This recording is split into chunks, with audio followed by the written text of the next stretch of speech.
Muntik na kaming hindi makapunta sa Hobbiton. Akalain niyo yun, pupunta ka ng New Zealand tapos hindi ka makakatungtong sa Hobbiton. Grabe. Yun ay dahil muntik na kaming maubusan ng tickets. Isa sa mga dapat na malaman nyo about Hobbiton is that sa ngayon, you can only explore it with a guide. So, kailangan nyo talagang mag-book ng Hobbiton Movie Set Tour. Maraming paraan para magawa yan. You can join a day tour from Auckland or Rotorua, which already includes transfers. Pero kung mas preferred nyo na mag-drive or mag-take ng public bus on your own, you can just purchase a standalone ticket. Tour pa rin siya ha, pero wala lang transfers. Most tours depart from the Shire's Rest, a cafe that serves as the gateway to Hobbiton. Pero nung nag-try kaming mag-book, ubos na lahat ng tickets na magagaling sa Shire's Rest. 1 month to ha before our travel date. Ganun siya ka-popular. Tapos summer pa kasi, peak season. Medyo natagalan din kami kasi naghihintay kami na ma-approve lahat yung visa application namin, lahat sa group. Thankfully, merong isang tour pa, pero magagaling naman siya sa Mata-Mata Eyesight, yung katabing bayan. Group of 5 kami, si Jax, Ivan, Krisa, si Vince, at ako. And by sheer luck, nakuha namin yung last 5 tickets. Talk about meant to be. Isa ito sa mga mistakes na nagawa namin habang nagpaplano ng New Zealand trip. And sa video na to, mag-share kami sa inyo ng 11 pa.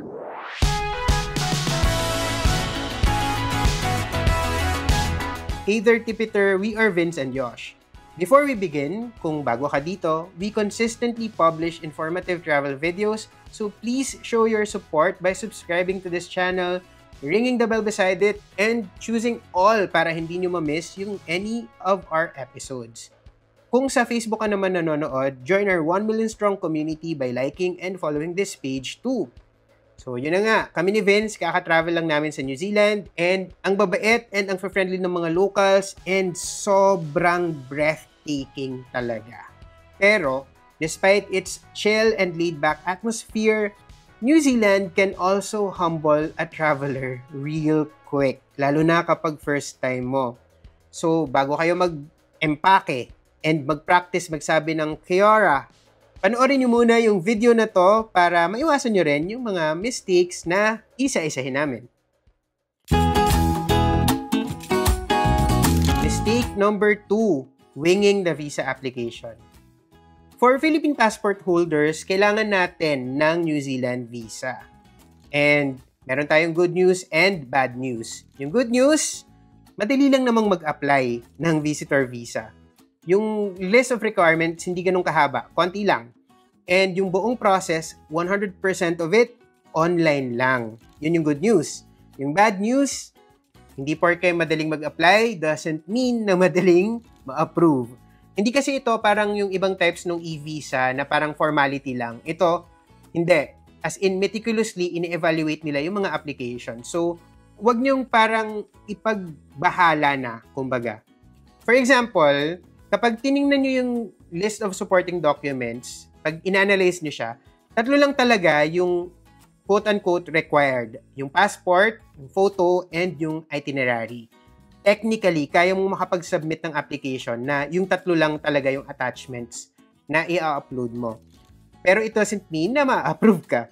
Of course, it's recommended na mag-submit ka ng mas maraming documents na magagamit ng visa officers para ma-assess yung application mo. Especially yung evidence of genuine intent or ito yung rootedness na tinatawag and yung evidence of funds kung i-declare mo na ikaw yung mag-shoulder ng cost ng trip mo.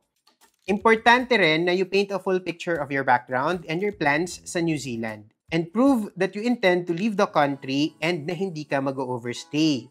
Meron akong mga kilala na na-deny ng New Zealand visa. So, may nade-deny guys. So, take your application seriously. Speaking of denied, mistake number 3, not reapplying when rejected. So, sabihin natin na na-deny ka nga, na-decline yung application mo. Ano na? Pwede ka bang mag-appeal or mag-ask for reconsideration? No. Kung outside New Zealand ka nag-apply, and assuming na most of you na nanonood ng video na to ay hindi naman based sa New Zealand, Ito yung sabi sa refusal letter na natanggap ng friend ko nung na-deny siya. Sabi dito, there is no right of appeal or reconsideration against a decision on a temporary entry class visa application made outside of New Zealand. Yon. So, hindi pwedeng mag-appeal. But, hindi ibig sabihin nun, wala na kayong ibang pwedeng gawin. Ang pwede mong gawin, mag-reapply.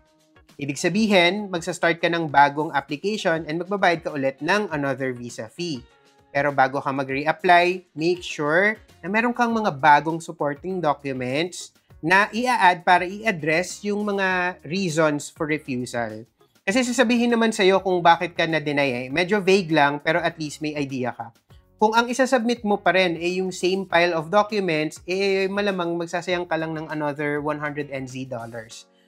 Kung based ka naman sa New Zealand, ngayon, you can appeal as long as you make the request within 14 days.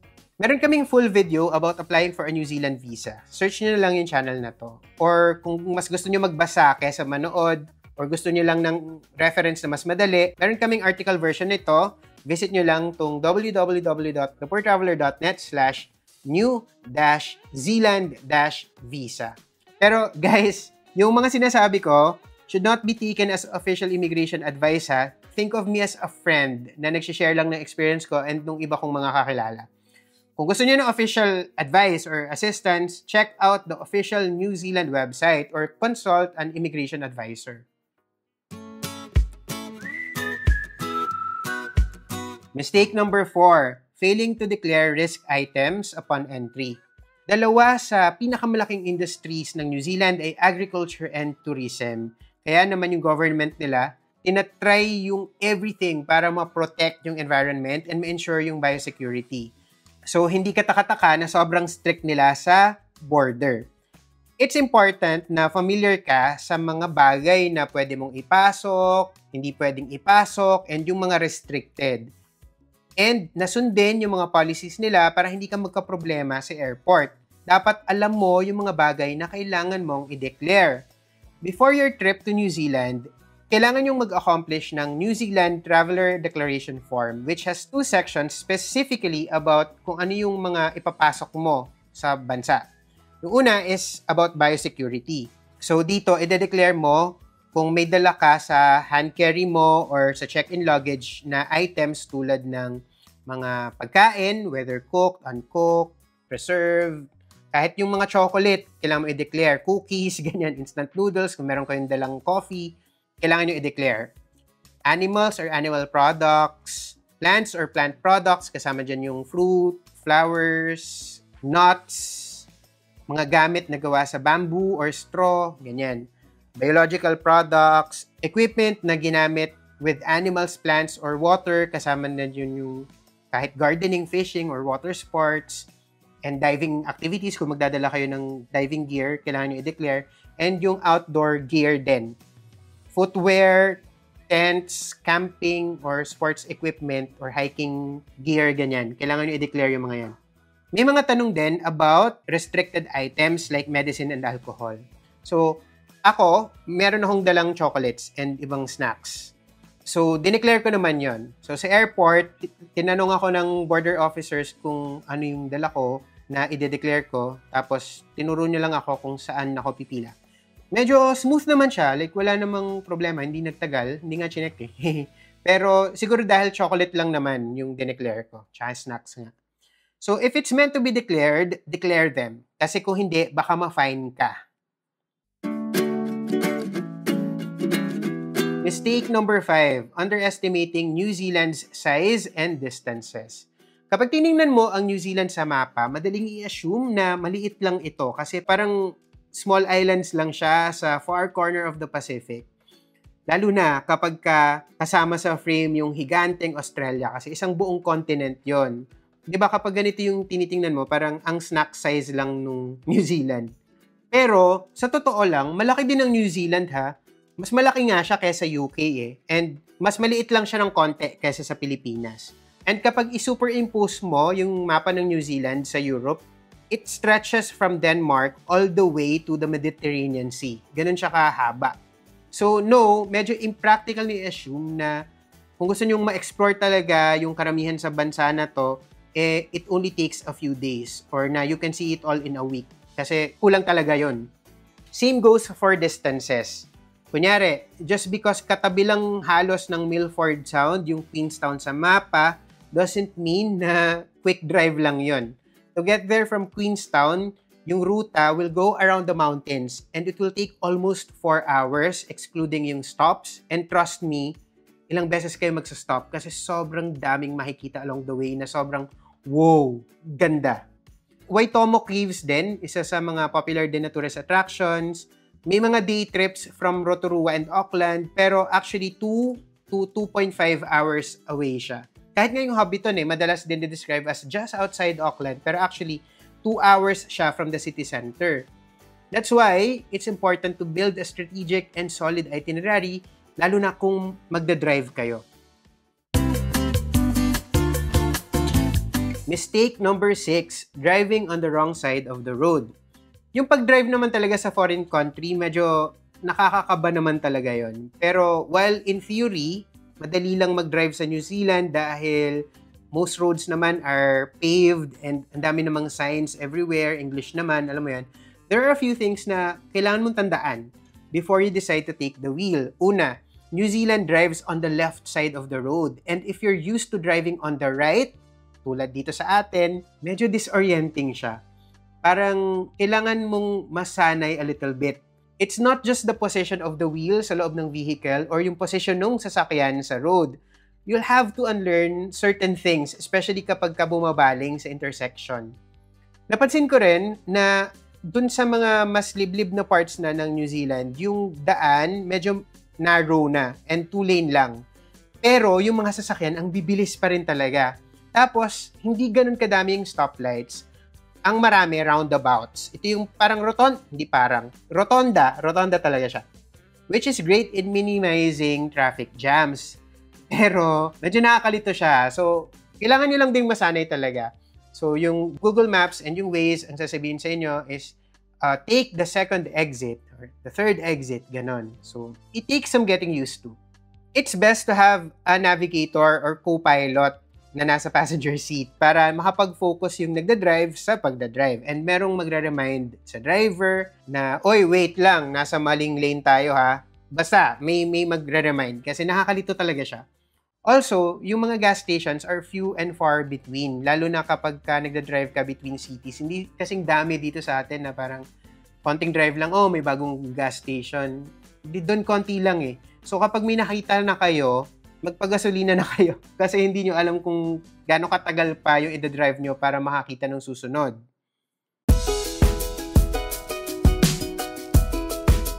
Mistake number 7, assuming na dapat marunong kang mag-drive. Nung nag-post kami sa Instagram na nasa New Zealand kami, ang dami naming na-receive na questions about kung possible ba na ma-explore talaga yung New Zealand kahit hindi ka marunong mag-drive or hindi ka magre-rent ng car. And yung sagot dyan ay oo naman. They say na yung best way to explore the country is mag-rent talaga ng sasakyan. And totoo naman yun. Kahit ako, I agree. It's also cost-efficient kapag group kayo. Pero alam naman natin, hindi lahat tayo ay marunong or willing mag-drive. For that, you can take public transportation. Merong mga tinatawag na intercity buses. But make sure na i-sync nyo yung itinerary nyo sa available bus journeys kasi may mga routes na 2 beses lang sa isang araw, ganun. May routes na isa lang. Marami sa mga non-drivers, ang ginagawa nila is nagtitake sila ng bus to another city tapos i-detour na lang nila yung mga malalapit na attraction. So, example, common practice sa pagbisita sa Hobbiton is magsistay sila sa Auckland tapos i-day trip na lang nila yung Hobbiton. Tapos babalik na lang sila sa Auckland. Tapos the next day pupunta sila sa Rotorua. Kapag ganon, mas maigi na mag one-way tour na lang kayo. Maraming ganong available. So ano ba tong one-way tour? Sa example natin kanina, meron tinatawag na Auckland, Hobbiton, Rotorua one-way tour. Kunyari na-explore mo na yung Auckland, ganyan. Instead na dumiretso ka sa Rotorua, i-take mo yung tour na to. It will pick you up sa Auckland, tapos i-explore mo yung Hobbiton, Pero instead na bumalik ka sa Auckland, dadalhin ka na niya diretso sa hotel mo sa Rotorua. So para siyang tour and transfer in one. And yes, pwede kang magdala ng luggage dito. Meron silang trailer sa likod. Na-try na namin to sa New Zealand, pero yung Christchurch, Queenstown one-way tour yung ginawa namin. So yung shuttle, pinick up kami sa hotel namin sa Christchurch, kasama yung mga bags namin. Tapos along the way, nag-tour kami sa tourist spots sa Lake Tekapo and sa Hooker Valley, malapit sa Mount Cook. Tapos after nung tour, diniretso nila kami sa Queenstown. Maganda tong option para sa mga hindi nagda-drive kasi in a way, mas makakatipid ka sa oras and even sa cost. May mga one-way tours na available sa Klook. And meron tayong mga discounts na pwedeng i-offer sa inyo, whether magbubook kayo ng tours, hotels. Just redeem yung exclusive discount voucher natin by visiting www.thepoortraveler.net/Klook or use our promo codes EPTKLOOK5 for up to 500 pesos off or the Poor Traveler Klook for up to 300 pesos off. Yung codes na to may change in the future, so check the description or pinned comment for the updated codes and links. Meron din tayong promo code sa Agoda ha. That's Agoda TPT for 10% off. I-enter nyo lang yan sa deals page sa Agoda app.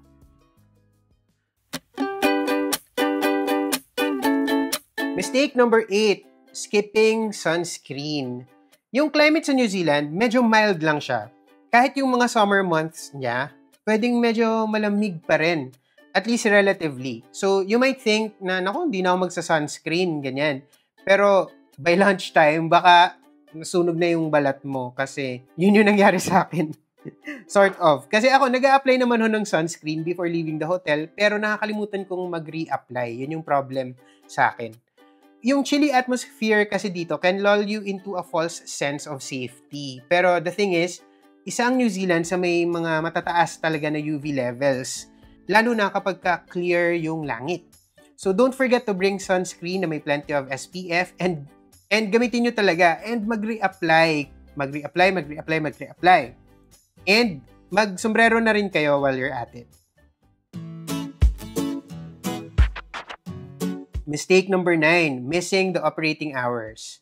Kung sanay kayo na nasa labas hanggang gabing-gabi na, know na sa maraming destinations sa New Zealand, yung mga establishments ay nagsasara ng mas maaga than sa nakasanayan natin. Lalo na sa mga smaller towns. For example, sa Rotorua, kahit nasa Queenstown din, yung mga cafes tend to close at around 3 or 4 p.m. Yung iba nga 2 p.m. sarado na. Yung Starbucks sa Rotorua, nagsasara siya ng 5 p.m. most days. Tapos yung Starbucks naman sa Queenstown, around 6 p.m. That's not to say na lahat ng cafes ay ganon. Meron namang hindi, meron namang later pa nagsasara.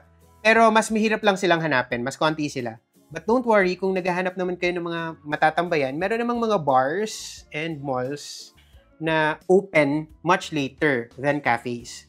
Hindi naman to unique sa New Zealand. Kahit sa Australia, sa Melbourne, ang dami naming nakikitang ganon din ang aga nagsasara ng mga cafes. Something to do siguro ito with wages and work-life balance.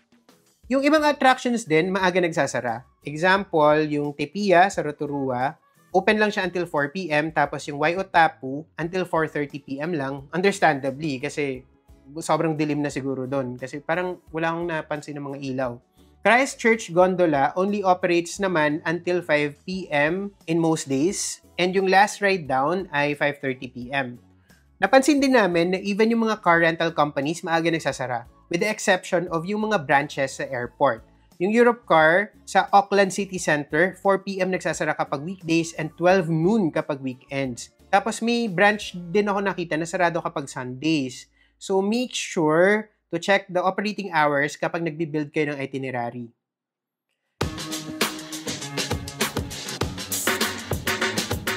Mistake number 10, paying for water. In most places in New Zealand, yung tap water nila or yung tubig sa gripo, safe to drink naman yon. At least sa lahat ng destinations na napuntahan namin. So, hindi nyo naman talaga kailangan bumili ng bottled water sa convenience store or supermarket. And hindi rin siya mura, guys. Medyo mahal. Kung meron kayong refillable na water bottle, mas maganda. Para i-refill nyo na lang sa hotel or kung may mahanap kayo na mapapag-refillan. Kaya lang syempre, as always, it's a matter of taste.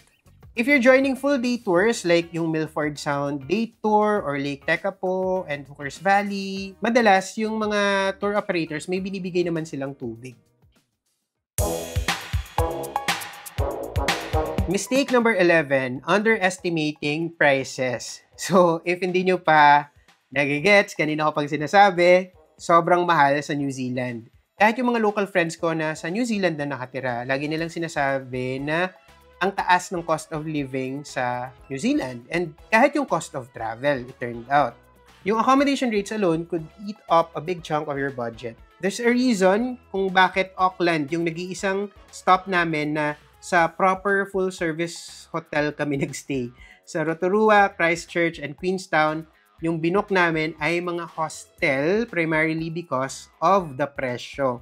Ganito yung mga binayad namin for a private room for 2 per night sa mga hostel.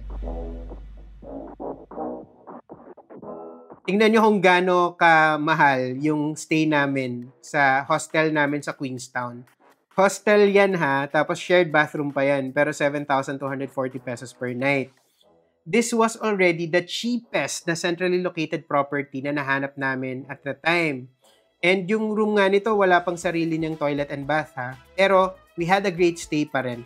Lahat ng to, nagustuhan namin yung stay namin dito. Siguro gagawa kami ng separate na review ng mga lodging options na to. So if ayaw niyong ma-miss yun, subscribe na to this channel, ring the bell beside it, and select all so you're always updated. Usapang pagkain naman. For a meal, prepare to shell out around 15 to 20 or 25 NZD sa fast food and 25 to 40 naman for a main course sa proper full-service restaurants. Higher pa kung premium dishes yung orderin mo like steak or ribs. But one thing I noticed is that yung serving nila dito sobrang laki. Kahit nga minsan yung nakalabel na good for one lang, pag siniserve sa amin, parang, wow, hindi ko siya kaya na mag-isa. Kailangan talaga kong makihati. Even yung burgers nila, sobrang laki guys. Since group kami, we usually just share yung food and split the bill. Although may na-encounter kami na restaurant na merong 1 meal per person policy. One of the reasons we like staying at hostels is kasi meron silang kitchen kung saan ka pwede mag-prepare ng sarili mong food. So, very advantageous to para sa mga long-term travelers. Kasi, di ba, kapag matagal ka magsistay sa isang lugar, hindi naman sustainable na lagi kang magre-restaurant or mag-eat out every single day.